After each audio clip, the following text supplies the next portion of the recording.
Hey, what's up, ladies and gentle tubers? It's Tyler. Welcome back to the eveRide channel. And today things are going to be a little bit different.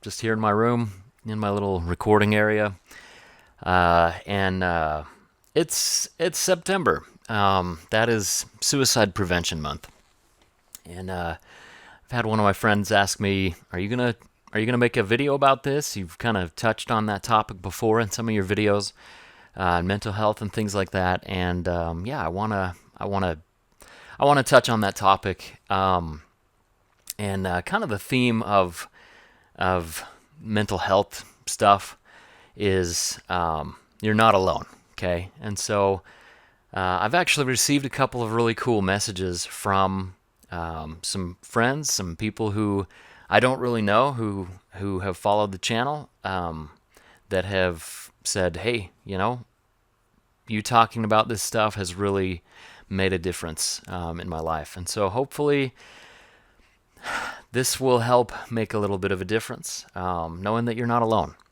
knowing that other people struggle, knowing that there's people that you can talk to and there's help out there and things like that. Obviously, this is a little bit of a departure from my channel. Not too big of a departure. I've been a little bit weird lately. Let me tell you kind of what's going on in my life, and I'll overlay a fun ride that I took today so that you're not super bored just watching my face. Yeah.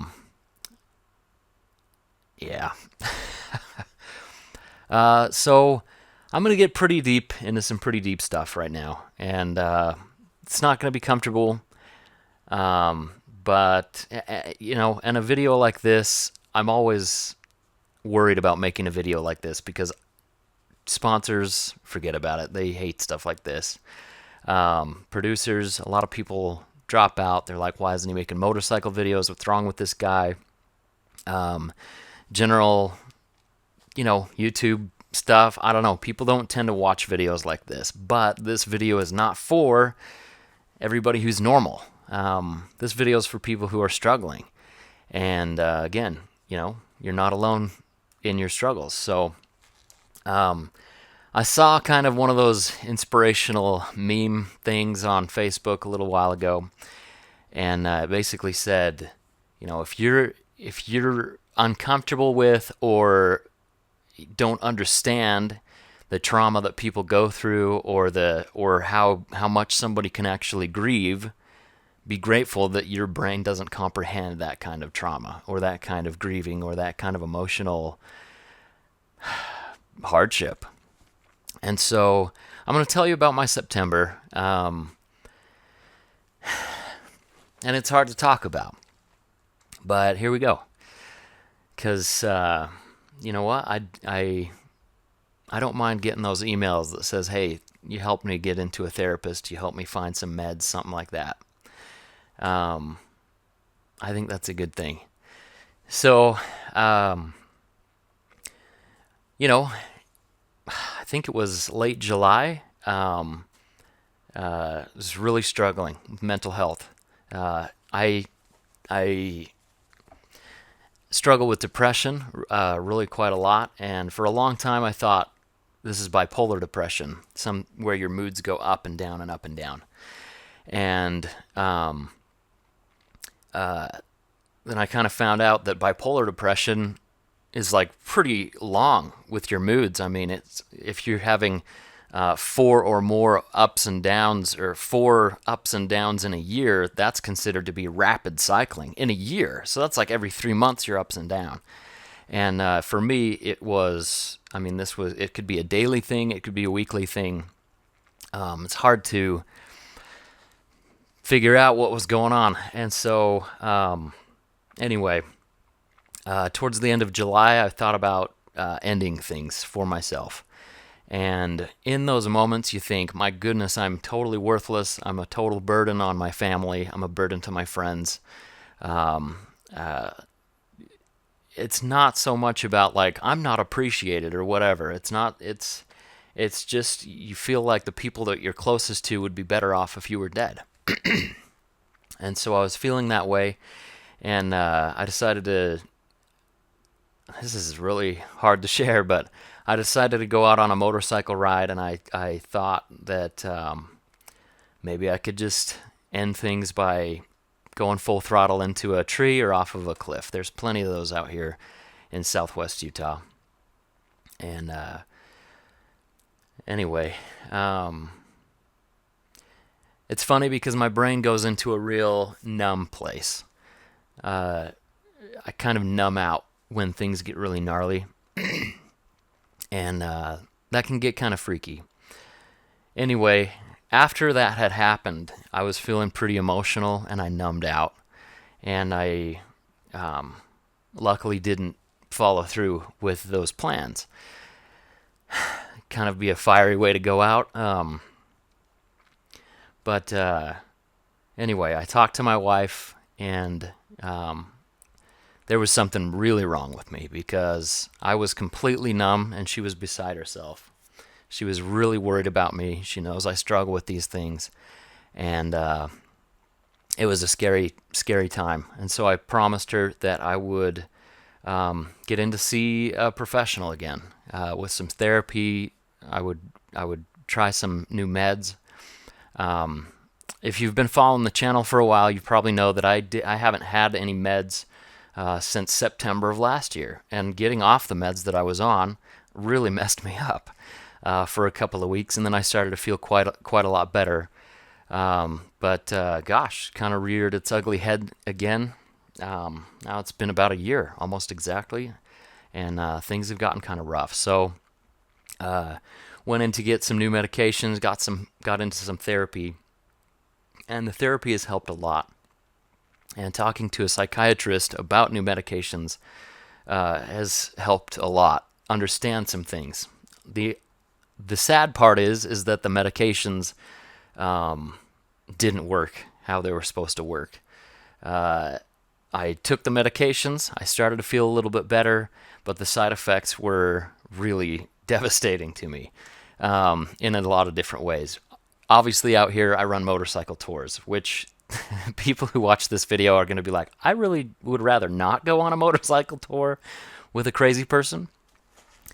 But that's okay, because I don't act crazy. I mean, the video that I'm overlaying, I was going to go out and do a moto vlog, and I was having a great time. I was going to do a moto vlog about this. That's why we're in my room now. But I was riding with my friend Gabe, and I decided I don't want a moto vlog about this and ruin his trip out there. We're just going to have fun and ride bikes. So that's what we did. Anyway, I can act totally normal. I act like I'm totally fine all the time. You would never know that I'm depressed. You would never know that I think about suicide almost on a daily basis. And you'd probably never know that things are going real wrong with me, with my head.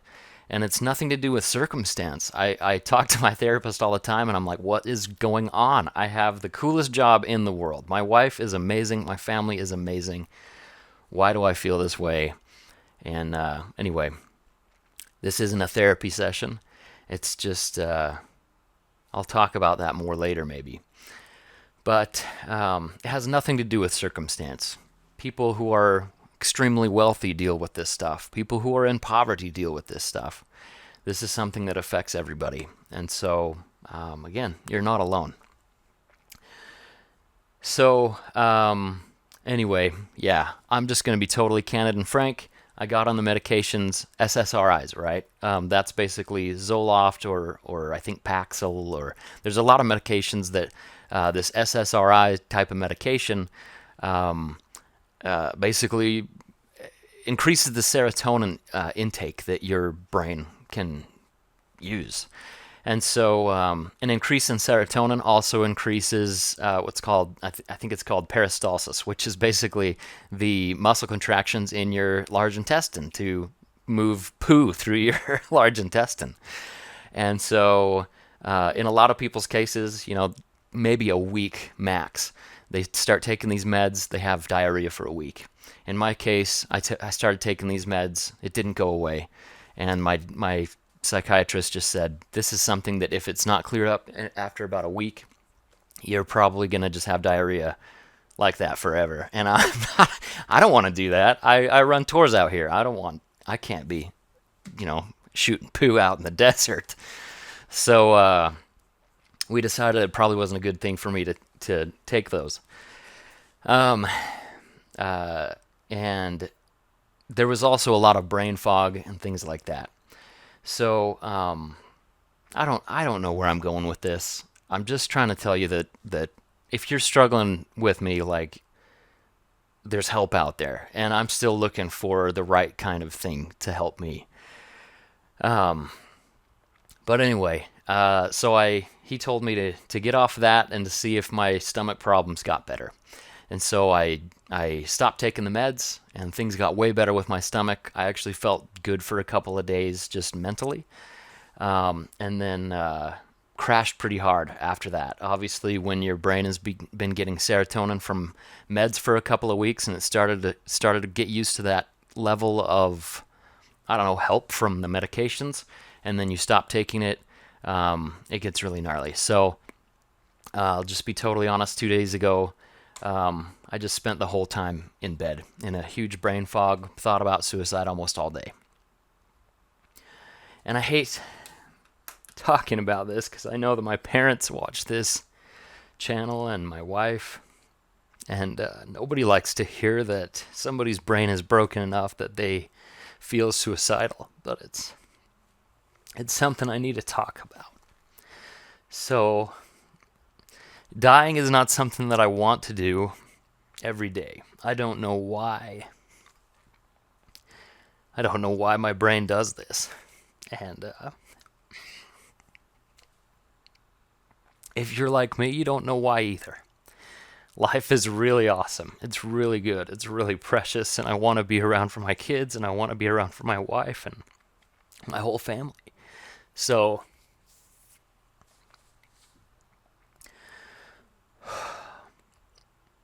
I want to solve this, right? But it's really difficult, and every once in a while it'll just crash. So it's a scary situation, not just for my family and my really close loved ones, but it's scary for me too.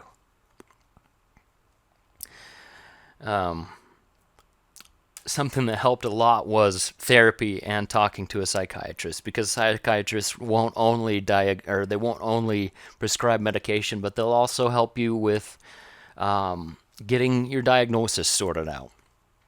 My diagnosis changed, so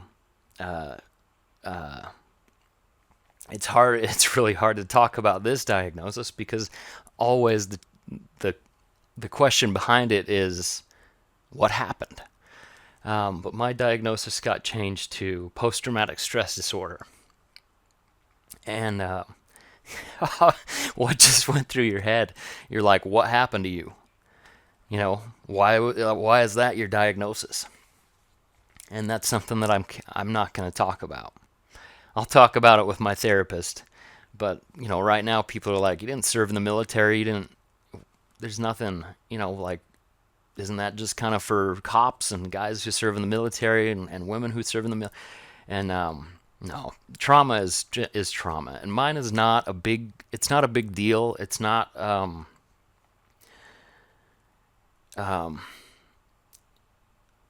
I shouldn't say it's not a big deal, because in my mind it's breaking my brain, and it's broken my brain for almost the last 20 years. So that's what it is. Anyway, I'm so sorry. It's a cliffhanger. That's something I'm just not gonna talk about. I'm not ready to talk about that. But anyway, guys, I don't know what I'm saying in this video. I'm just trying to tell you to hang on. And things can be real hard.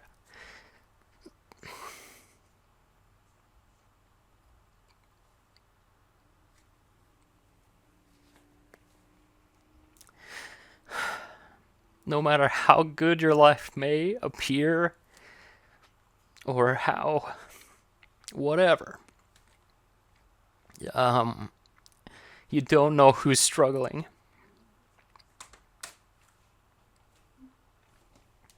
So, this is a tough time. This is a crazy time in our world. Politically, there's so much stuff going on. Nobody knows what to think. There's so much misinformation. Everything's become political. And it's hard to hang on, but hang on. Because we both know that things get better. They don't stay better all the time, but they get better. So,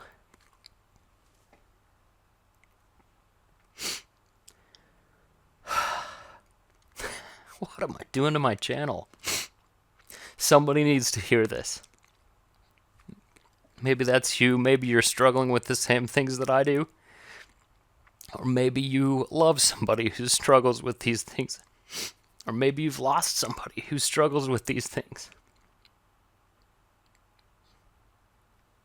It doesn't make any sense.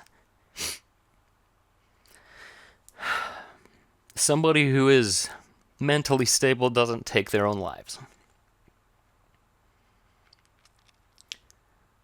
So,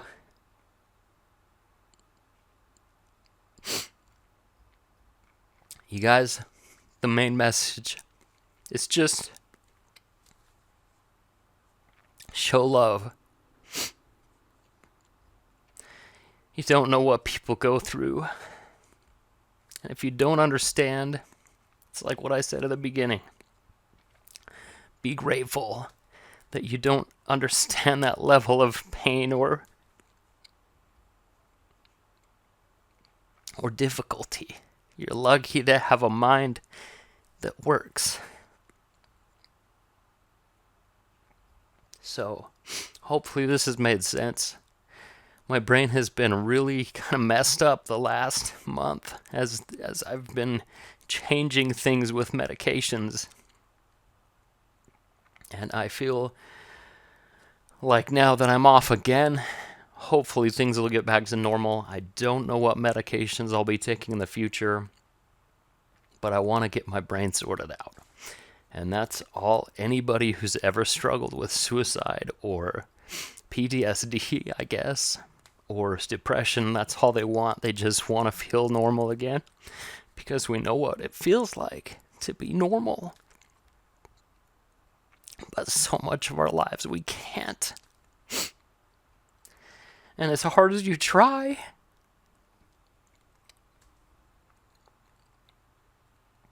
you can't. So, we just kind of got to look for the light at the end of the tunnel.